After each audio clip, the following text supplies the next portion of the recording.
This video series is produced to raise awareness and educate the public about current health and fitness trends. The series reviews modern exercise concepts and how they affect long-term overall health and fitness. It explores important training concepts and offers a unique view for how a training program should be structured. According to the Aerobics and Fitness Association of America, some activity is better than none, and even low to moderate exercise should improve overall fitness. However, any activity done in the wrong way can cause more harm than good. Musculoskeletal injuries are at an all-time high compared to 40 years ago, and chronic diseases such as asthma, diabetes, cancer, and heart disease are rising dramatically. If the overall health of the population in the U.S. and worldwide is steadily declining, it is fair to question whether the current concepts of active fitness and exercise methodology fall short of keeping the human body fit and healthy. Each video offers science-based recommendations to address the missing pieces of the fitness puzzle. In this video segment, we will discuss regular physical activities and what you need to learn about the human body so that your exercise program will keep your body fit and healthy. Many people mistakenly believe that exercising regularly is enough to stay healthy and fit. The prevailing notion is that a fitness regimen comprising of weights, cardio, and stretching addresses all the body's needs. These are common misconceptions that can lead to your body becoming dysfunctional in the long term. A typical training program does not provide a rate of progression, resulting in little or no fitness improvements. Unfortunately, it is commonly accepted that if one exercises regularly, it will be sufficient to stay fit, and lack of training results has no consequences. My fitness life has faltered on and off all my life. I started off really strong as a child. Was very active in sports growing up, but then came college, and then came marriage, and then a job. And so it wasn't until my husband actually bought or helped sell the club where we are right now working out that I got back into fitness. He came home and said, "We got 2 free memberships for the first year, and you're going with me." And I said, "Oh no, I'm from the South, and women don't perspire. That's just not very attractive." So I kind of nixed it, but I went with him anyway, and I found that I really liked exercising. So we did a lot of classes. We did spinning. We did the machines. I took a small group class where there were just 3 other people working out with us, and I enjoy working out. The problem is that after you do your routine 3-4 times a week, you kind of expect, at least I did, to see results. And while I'm not that keen on just plodding along and not seeing anything happen, I finally decided I'm retired now for 2 years. I would invest in a personal trainer. So that was kind of a big deal for me because I never really thought I would want to do that. So that's when I started seriously thinking about learning proper form and getting some sort of, I don't want to call it regime, but a system that I could be comfortable with, but that would also keep me feeling fit. So it was pretty active exercising before I began this program. In order to prevent the body from physical and mental deterioration, you need to understand the difference between what you want from your body and what your body really needs. The very first and most important thing for you to know before even starting a fitness and training regimen of any kind is how your body is supposed to function and move. Starting your training without understanding this can be dangerous because you may end up forcing your body to move in unnatural ways. In fact, incorrect training for a long period of time can lead to significant physical deterioration, and ultimately it will prevent you from leading an active lifestyle. And so when I first met with Lenny, he asked me what I wanted, and I told him I wanted to learn how to work out more vigorously and to tone up my core and be stronger. And he said, "All right, I think we can do that." What I didn't realize was that he was going to teach me a totally different way of not just working out, but moving my body. And so I guess the part that I didn't like so much at first, that I was very uncomfortable with, is There's a lot of new material that he covers in the first sessions. He walks in with anatomy drawings, and there's muscles I didn't even know I had. And he expects that you study that, because when you come back for your next time, he asks you about what you just went over. And I felt uncomfortable only in that it was so new to me, and I thought I didn't really need to know all that. I didn't need to know where my psoas muscle was. But then I began to like it, because I guess I'm sort of an academic at heart. I began to look at the anatomy charts that he would give me, and also I looked them up on on my computer, and I began to really be curious about the muscles he was talking about.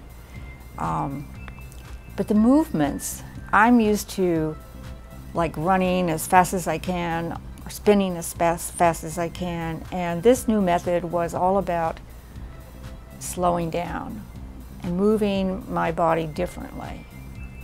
And so it's just the tiniest little movements, and when I would try to do them, it would be kind of embarrassing, because I didn't think I was doing them right. Most of the time I wasn't.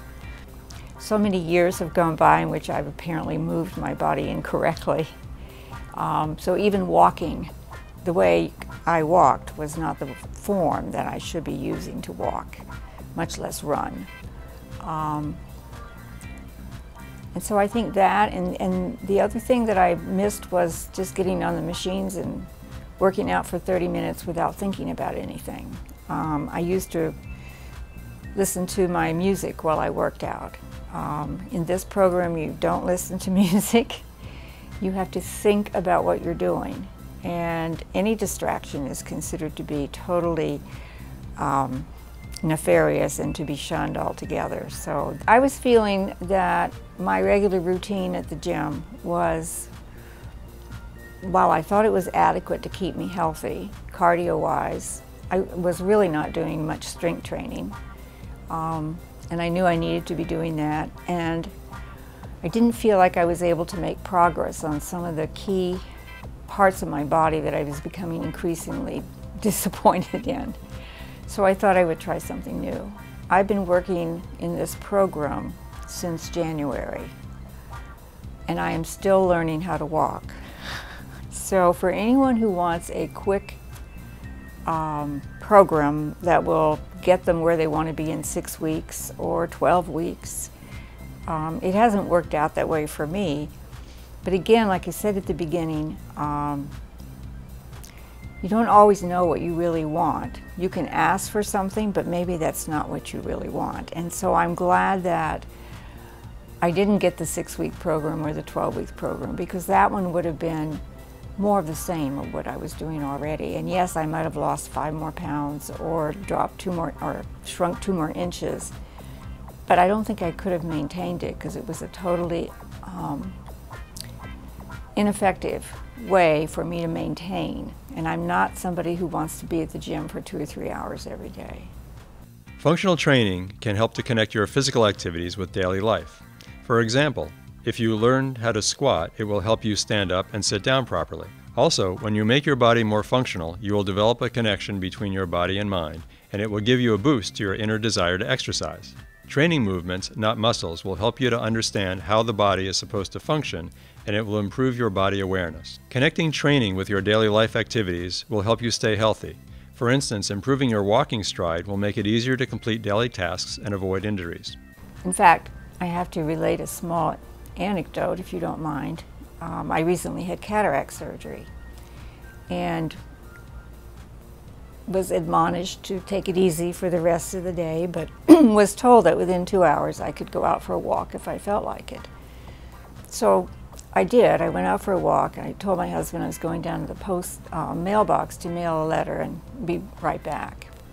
But the other thing that you must know about me is I love to be outside, and I love to work out outside. So I decided I was feeling very, very fine, and I would just take a long walk. So I was doing well, and I went quite a ways, I think 45 minutes, and I was on my way back. And for some reason, I think it's because my vision wasn't quite what it should have been, having just been operated on that morning, I didn't see the rise in the sidewalk. And I tripped and I began to fall. And the first thing that came to my mind was not fear, it was, all right, you know how to fall. Because if you can imagine, this program also includes a lesson on how to fall, which is a very scary part of the program because I'm not really all that keen on making myself fall. But as I went down on the sidewalk, I was able to avoid damaging anything. I just did what I had been trained to do, and I was stunned and dazed and a little disconcerted. But I thought, there's a perfect example of something that has stuck with me and is going to be with me permanently. The AFA, Aerobics and Fitness Association of America, suggests that some physical activity is better than none. This assumption leads people to believe that a fitness regimen of cardio, weights and stretching may help them to stay fit and healthy. Today, in this segment of the demo, we'll focus on the issue of what you actually want from your body, and it might be not what you really need. And when people weight lifts, they think about strength, but the strength is not the only aspect that you want to focus on, and one of them is the alignment of the shoulder girdle. Today we will focus on one of the functional areas of the human body, and we'll show you how to align the shoulder girdle and how exercise the shoulder girdle as well. Wendy is going to assist us in demonstrating the shoulder girdle exercises. So shoulder girdle consists of shoulder blades and collarbone. And one of the misconceptions are that people don't understand that they need to align the shoulder girdle and the shoulder blades. So what we want to do, I'm going to show you how to properly align the shoulder blades, and you're going to see the difference between when the shoulder girdle is aligned and it's not aligned. So right now, my shoulder girdle is not aligned and I'm lifting my arm. And Wendy is going to try to put down the arm, put the arm down. See, I can't really hold it. It's very easy to put it down. Very easy to put it down. So what I want to do, I wanted to align my shoulder blades, and then you're going to see that she's going to have trouble putting it down. So now the shoulder girdle is aligned. Yeah, now I can barely move it. Can barely move it. So this is the difference between aligned shoulder girdle and misaligned shoulder girdle. So what we want to do here, we want always have the arm attached to the shoulder girdle. Whenever we do movements, we should always have arm attached to the shoulder blades. So in other words, this movement is not good. So that movement is a proper movement. So this is what we're going to do now. We're going to start showing you exercises how to move the shoulder girdle and how to keep them aligned. Now we're going to demonstrate how to exercise the shoulder blades. So one of the exercises we're going to be doing is the rotations. So rotations means that we slowly bring the arms up and we connect the arms with the shoulder blade, and then we're going to rotate the shoulder blades outward, and we always should feel that the arm is always connected to the shoulder blade. So now Wendy is going to demonstrate that for us. So then she's going to bring the arms up, and then we're going to rotate, and the range of motion is smaller. So in other words, we should stay, if you want to call it that way, within the body. Nothing like this, because this is way out of range of motion. And feel your shoulder blades coming that's right. in the back? Well, they would feel, they shouldn't be coming to close, it will be some, but not too much. So in other words, if I do something like this, then it is not a proper alignment. So all I want to do, I want to rotate my shoulder blades and keep my shoulders down. And the shoulder joint will go up slightly because shoulder blade is moving, but it's going to move as much as the shoulder blade moves. So in other words, the movement is supposed to be equal. Not shoulder joint moves more than the shoulder blade. And we're going to do a set of 10 of that. So it would be 1, 2, 3, 4, 5, 6, I'm not used to this. Your arms start to get tired. 7, 8, 9, and 10. So now, Wendy said that the arms are tiring. I think what's tiring is not the arms, but the shoulder joint. So which means that if shoulder blade is not supporting the shoulder joint, then the shoulder joint will be fatiguing very quickly. And if you start doing any type of rotations, and you start feeling the shoulders, it means that your shoulder blade is not fully supporting your movement, and that's where you want to focus on doing it slower, and keep the arms lower. Don't get it too high because that gets the shoulder involved.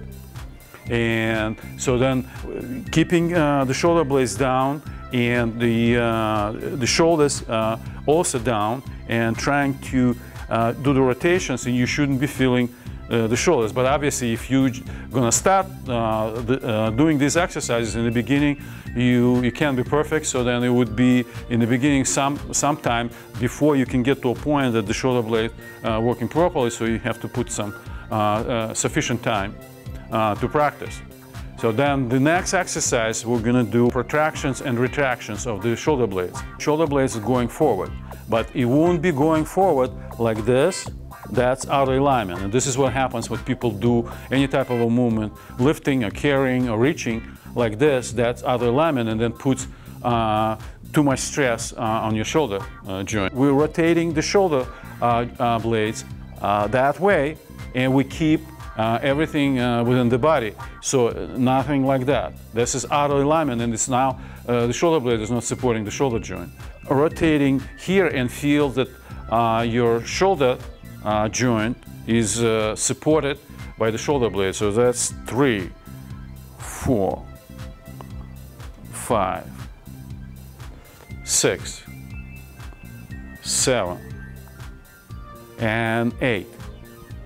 Okay, so that was the protraction. Now that didn't feel as stressful as the first one. If I'm keeping like this, then I'm already out of alignment. My shoulders are up, too high, and they're not supported by the shoulder blades if it's that high. So then once I do this, then I keep my shoulders down, and my shoulders blades are down, and then that's the way it's supposed to be. You don't feel fatigue. So then we're going to do the retraction. Retraction is we're going to pull the shoulder blades in the back, and sort of like we're squeezing. But the point is that we want to keep everything again within the range of motion, because range of motion would be like, this is out of range of motion, that's too much. But if we keep the range of motion like that, and we feel that the arm is always supported by the shoulder blade, then it means that we're doing it the right way. So then you feel everything kind of opening up, and you can deeper. That's right. So what it does also, if we do it properly, then it opens up the rib cage and brings the rib cage up, and then the rib cage allows the lungs and your cardiovascular system to work better. So that's why this is also related to the overall to the posture, where you could really improve your posture by doing these exercises. So slightly in the back and forward, and that's 2 and 3. Feels good. It feels like I'm getting a lot of air into my lungs. Good. 5, 6, 7, 8, 9, and 10. So what we've done 3 types of exercises. One is the rotation, one is the retraction, and the other is protraction. Now, if you've done these enough, then if you feel comfortable, then you can move to the next step, which would be the progression. And progression is a more complex movement and more challenging movement of the shoulder girdle is the depression and elevation. Many people shoulders are hunched or slumped. So that means that the shoulder joint is way too high and then supported by the shoulder blade. And the problem with this is that it's basically shoulder blades are stuck and they're not moving at all. So then, and if they don't moving, they don't allow the shoulder go down. So then what we're going to do here, we're going to move the shoulder blades up and down, but we're going to make sure that when we do this, we not getting the shoulders too high. So then, if you see me, when I'm doing it, so I'm doing the shoulder blades up and down, but my shoulders don't go, so no Barely moving. Yeah, barely moving, but the shoulders keeping down, which means it keeps the alignment intact. Wendy is going to do elevation and depression of the shoulder blades. One, we're going to do down the depression, and then slightly up. That's 1. 2. 3, 4, 5, 6, 7, 8, 9, and 10.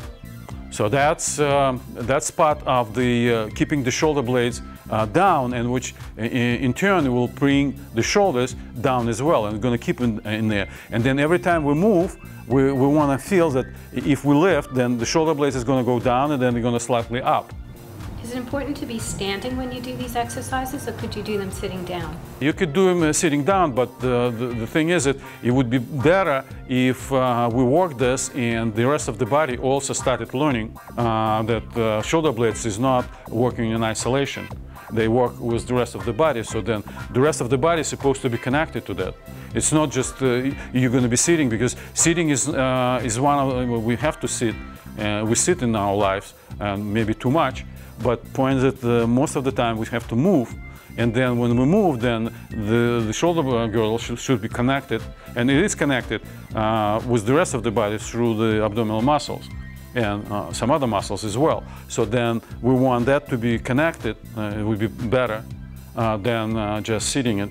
The upper body feels very relaxed right now. This is what basically accomplishes what we wanted to accomplish, that we put the shoulder girdle into proper alignment, and then Wendy feels very good.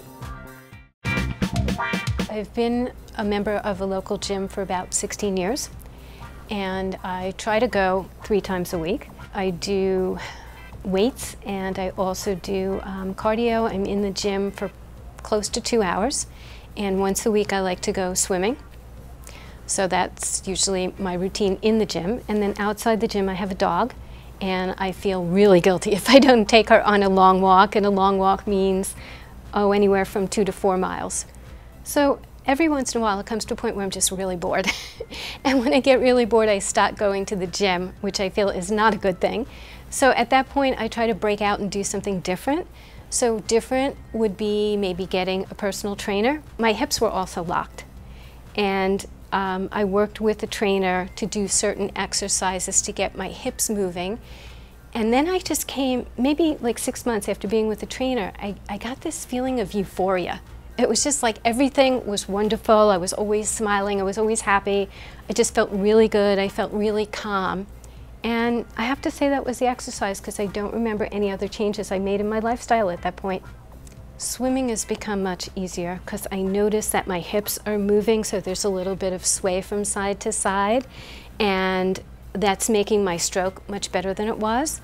Also walking, I used to have a problem where my toes would get really squished. They felt like they were like this and there was pressure on them, and I'm not feeling that anymore. And I've definitely changed the way I walk, so instead of just using my legs, I'm actually using my glutes also, and that just kind of has opened up this whole area. I find my home life is not as insane as it was. I'm really calm now, and certain situations where I would have been a volcano and absolutely blown up with before, it's not happening anymore. It's just really nice and calm and easy. I feel happy, I feel calm and relaxed. It's just been great.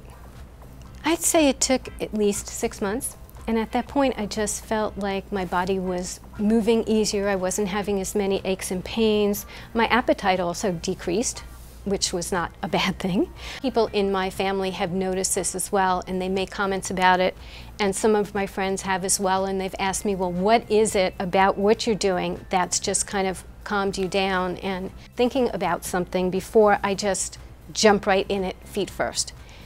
And it's just I don't know, it's this hard to explain, it's this calmness. It's not only mental, but it's also physical. And I think when you're just feeling good, the world is just rosy and great.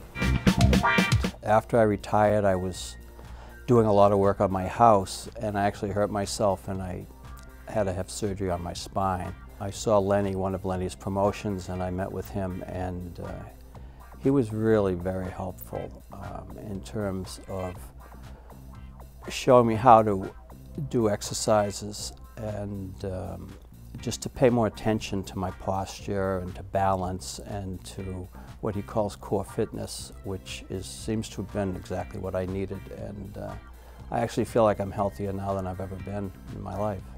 I had a lot of pain in my shoulder, and I didn't know what it was.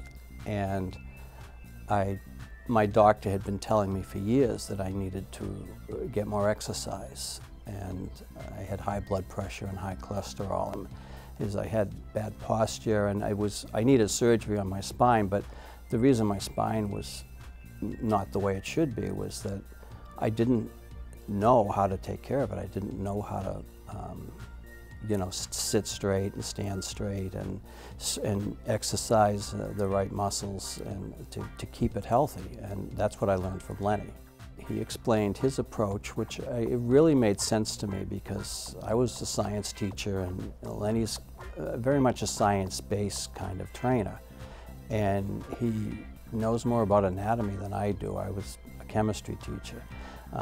And he would explain what he was doing and why these things were important in ways that made sense to me. And I think that's a really important thing to being successful in learning anything, is you have to believe it. You have to believe that you can do it. I had fallen and sprained my ankle. I was working with Lenny just on an overall concern about fitness. But during that time I fell. I was cleaning my yard, and it was already, there was some frost. There were leaves on the ground and frost, and I was on a hill and I slipped and I sprained my ankle, and it swelled up. I thought it was broken because it's the way it swelled up, and it was all discolored. He was telling me that if I had better posture I wouldn't fall, and, which I didn't want to hear. But he had me take my shoes off and showed me how to push my feet in the floor a certain way, and it actually relieved the pain in my ankle. And I was very impressed with that he was able to be that specific to take the one problem I had and show me a simple exercise that I could do myself, and it actually made my ankle feel better. And I've done that. I don't do it regularly because my ankles are fine now, but it was like a good thing to know. By understanding what I'm doing and how it's helping me, it makes me feel better about doing it, and I'm much more faithful. And I exercise at home almost every day. And there's a lot of things that Lenny showed me that relate to core fitness that is easy to do at home. It's just isometrics and stretching and things like that. And I can feel the difference from having done those things. That's, my ankles and my knees feel better. I feel that my posture is better, and I feel more healthy.